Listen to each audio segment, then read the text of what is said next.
Good morning everybody, माई सेल्फ आचार्य विश्वन। कुछ क्वेश्चन आपसे डिस्कस करूंगा आज। सपोज कीजिए आपको एक फिजिकल क्वांटिटी x दी हुई है जिसका डायमेंशन है m raise to power n1, l raise to power n2, t raise to power n3। तो इसका यूनिट में ये रिलेशन होगा that unit of x is equal to unit of mass raise to power n1, unit of length raise to power n2, unit of time raise to power n3। तो मान लीजिए कोई system 1 है। System 1 में x का unit है x1, मास का m1, length का l1, t का t1। तो x1 को लिख सकते हैं m1 raise to power n1, l1 raise to power n2, t1 raise to power n3।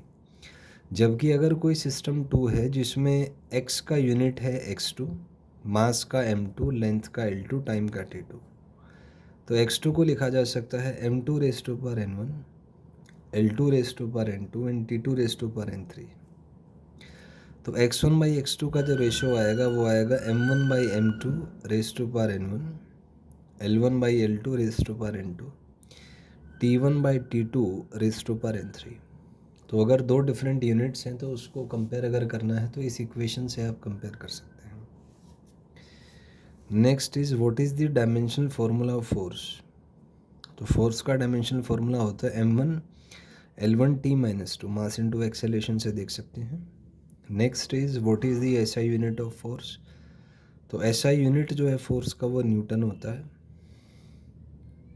Next is what is the CGS unit of force, डायन होता है।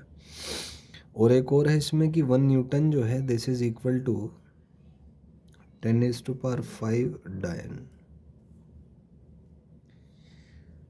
इसके बाद हमें डिफरेंट यूनिट्स के बीच में कंपैरिजन करना है। तो जैसे मास, लेंथ, टाइम, फोर्स और एनर्जी है।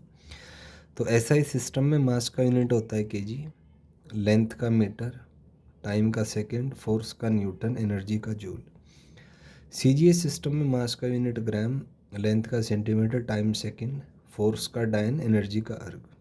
और एक जूल में जो है 10⁷ अर्ग होते हैं। Next question is what is dimensional formula of energy. तो एनर्जी का डायमेंशनल फार्मूला होता है m1 L2 T minus 2। Next is what is the SI unit of energy. तो SI unit of energy is joule. Next is what is the CGS unit of energy. So CGS unit is erg and again 1 joule is equal to 10⁷ erg होता है।